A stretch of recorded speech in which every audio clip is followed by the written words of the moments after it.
देखिए, मुद्दा तो विपक्ष के पास कुछ बचा ही नहीं है। आम जनमानस देश का जाग चुका है। माँ भारती को विश्व गुरु के रूप में स्थापित करने के लिए पूरे देश के युवाओं ने बीड़ा उठा लिया है। मोदी जी के पीछे पूरा देश चलने को तैयार है। इसलिए तो मुद्दा का कोई विषय ही नहीं है, क्योंकि माननीय प्रधानमंत्री जी ने देश का चतुर्मुखी विकास किया है।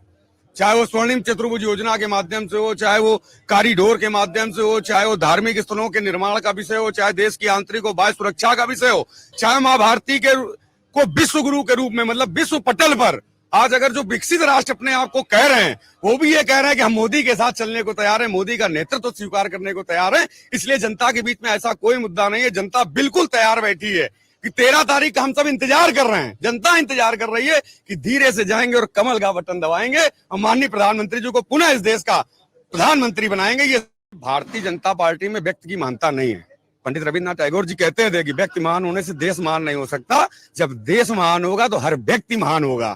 इन विचारों को लेकर हमेशा से भारतीय जनता पार्टी चली है। भारतीय जनता पार्टी का आप सन 80 से मैनिफेस्टो देखेंगे तो राम मंदिर का मुद्दा हमेशा भारतीय जनता पार्टी ने लिया। धारा 370 का विषय हमेशा मेरे मैनिफेस्टो में रहा। चाहे वो समान आचार संहिता का कानून हो, चाहे जो भी मुद्दे हो, हमने अपने मैनिफेस्टो में कोई विचार नहीं बदले, व्यक्ति बदले। हम अटल जी के जमाने में भी थे तो हम लोग यही कहते थे कि वोट अटल को, वोट कमल को।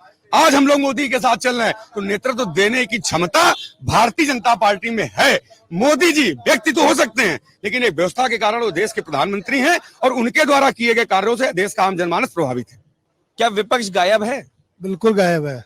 विपक्ष है ही नहीं, क्योंकि विकास के नाम पे कुछ किया ही नहीं है उन्होंने।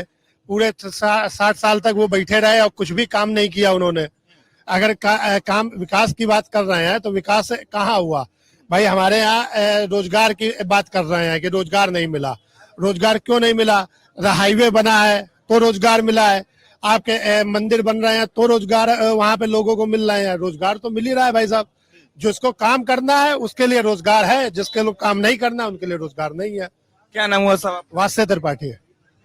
ये बता दीजिए, इन्होंने कहा कि विपक्ष है ये नहीं। कानपुर का आदमी बिना बॉलर के अकेला बल्लेबाजी कैसे करेगा? मतलब कहाँ मजा आएगा फिर खेलने? देखिए, हमारे यहाँ एक ठगबंधन के प्रत्याशी आए हैं। अभी हमारे अल्पसंख्यक समाज के रमजान का महोत्सव चल रहा था, ईद का एक त्योहार था।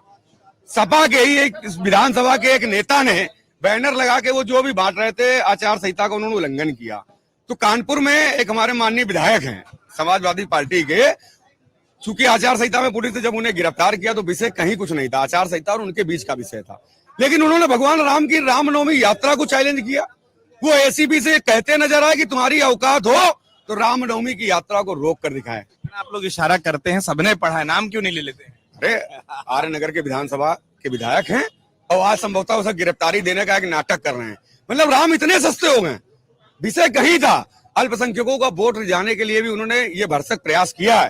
प्रशासन ने कार्रवाई की है, लेकिन उनको भी मैं बताने जा रहा हूं कि जो ये कहते हैं ना कि मेरा ये होने जा रहा है, तो उनको भी मैं चैलेंज कर रहा हूं आपके चैनल के माध्यम से कि अब वो विधायक भी आर्य नगर के नहीं रहेंगे, क्योंकि वहां का भी जनमानस जाग चुका है और हिंदू समाज अब उन्हें बैक टू पावेलियन करने का काम भी अब करने जा रहा है। उत्तर प्रदेश की सियासत को जितना मैं समझा, विधायक का नाम इरफान सोलंकी ही होगा। बाकी आप बताएं। नए विधायक पैदा हो गए हैं जिन्होंने ये कहा आप लोग बगल की सीट भी दिए से बिल्कुल लेंगे।